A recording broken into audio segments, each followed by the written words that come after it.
Hello all welcome to Vaishnavi 23 GM channel. నేనైతే వెంకటాపురంకి వచ్చేసాను శ్రీశైలం వెళ్ళడానికి. ఇంకా ఇక్కడ షాప్స్ అయితే అన్నీ ఉన్నాయన్నమాట. ఇక్కడ నుంచి అందరూ నడుచుకుంటూ వెళ్తారు కాబట్టి టిఫిన్ షాప్స్, బొమ్మలు అన్నీ అయితే ఉన్నాయి. ఇక్కడ మేము కొన్నైతే స్నాక్స్ అయితే తీసుకుంటున్నాము నడక దారిలో తినడానికైతే వస్తాయని. నేనైతే ఇది ఫస్ట్ టైం అనమాట ఎక్స్పీరియన్స్ చేయడం, నడవడం ఇలా ఉంటుంది అని చెప్పేసి. ఫస్ట్ అయితే ఇల్లు కొన్ని వస్తాయన్నమాట.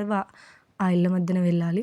అండ్ ఇక్కడ ఒక టెంపుల్ ఉంది, వెంకటేశ్వర స్వామి టెంపుల్. అక్కడ భోజనాలు అయితే పెట్టారు మార్నింగ్.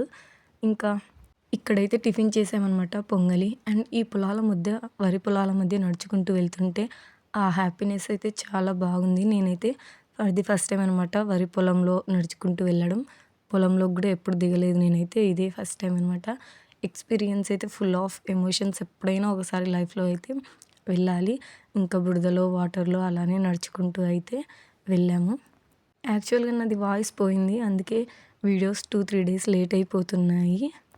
చాలా ఇన్సిడెంట్స్, చాలా మెమరీస్ అయితే గెయిన్ చేశాను అనమాట. చాలా బాగుంది ఎక్స్పీరియన్స్. అందరినీ ఇలా చూస్తుంటే అందరు నడిచేవాళ్ళే అనమాట. కొంతమంది వితౌట్ స్లిప్పర్స్ కూడా నడుస్తున్నారు.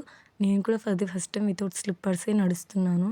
ఒక 2-3 కిలోమీటర్స్ పైన నడిచిన తర్వాత అక్కడ ప్లాస్టిక్ కవర్స్ అయితే అలో లేదన్నారు. సో ఇవి ఇంటి దగ్గర నుంచి తెచ్చారని బిస్కెట్ కవర్స్ కూడా అన్నీ చించేసి ఒక కవర్లో అయితే వేస్తున్నాం అనమాట. అన్నీ మళ్ళీ చెకింగ్ చేస్తారు వాళ్ళు. నల్లమల్ల ఫారెస్ట్ని అంతా ప్లాస్టిక్తో నింపుతారు, అంత చెత్తగా చేసేస్తారు అని చెప్పేసి వాళ్ళైతే ప్లాస్టిక్ అయితే బ్యాన్ చేశారు. 1 లీటర్ బాటిల్ కూడా తీసుకెళ్ళకూడదు అనమాట. 2 లీటర్ బాటిల్ అయితే తీసుకెళ్ళాలి. ఇక్కడ చెకింగ్కి లైన్లో అయితే ఉన్నాము. చిన్న చిన్న గుడిసెలు అయితే ఉన్నాయి. మొత్తం అడవే అనమాట. చాలా ప్రశాంతంగా ఉంటుంది. అందరూ నడుచుకుంటూ వస్తుంటే మధ్యలో మనకు ఆంజనేయ స్వామి టెంపుల్ కూడా వస్తుంది. అండ్ దాని తర్వాత వెంటనే దర్గా కూడా కనిపిస్తున్నాయి. దారి మధ్యలో చెకింగ్ ఉందని చెప్పా కదా, అప్పుడు నేను చేతిలో గొర్రెలు పట్టుకున్నాను అనమాట. అక్కడ అన్న ఉండి ఇంకేమైనా ఉన్నాయి అని అడిగితే ఇట్లా చూపించాను మాటతో చెప్పకుండా.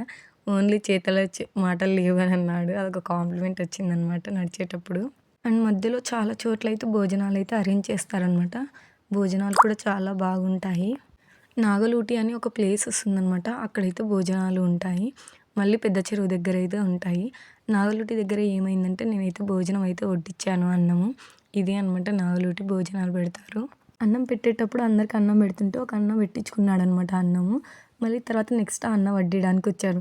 నా వరకే గ్లాసులు అయితే స్టాప్ అయిపోయాయి. కానీ ఆ అన్న చూసి మళ్ళీ నువ్వు నాకు అన్నం పెట్టావు కదా, నేను నీకు నీళ్ళు ఇస్తా అని ఆ అన్న అయితే నీళ్ళు ఇచ్చి వెళ్ళాడు. ఇక్కడైతే కోనేరు ఉంది. దీంట్లో కాయిన్స్ వేసినా ఏమైనా వేసినా క్లియర్గా అయితే కనిపిస్తుంది. చూడండి, చిన్న చిన్న ఫిషెస్ కూడా ఉన్నాయి దీంట్లో. కాళ్ళు అయితే ఫుల్గా పెయిన్ వచ్చేసాయి. పెద్ద చెరువు దగ్గర అయితే మా అత్త వాళ్ళు ట్యాబ్లెట్ వేయించారనమాట, పొద్దున్నకి నడవలేమని. మళ్ళీ 12 o'clock లేచాము. లేచి మళ్ళీ 12కి స్టార్ట్ చేస్తే 7కి అయితే మార్నింగ్ శిఖరం అయితే ఎక్కేసాము. అండ్ పాలధార, పంచదార అయితే వస్తుంది శిఖరం ఎక్కిన తర్వాత. అక్కడైతే మేము స్నానాలు అయితే చేసాము. ఇంకా కొండ మొత్తం ఇట్లా చిన్న చిన్న గులకరాలతో అయితే ఉంటుంది. నొప్పులు అయితే బాగా వేస్తాయి. ఈ వీడియో నచ్చితే లైక్ చేయండి, మన ఛానల్ని సబ్స్క్రైబ్ చేసి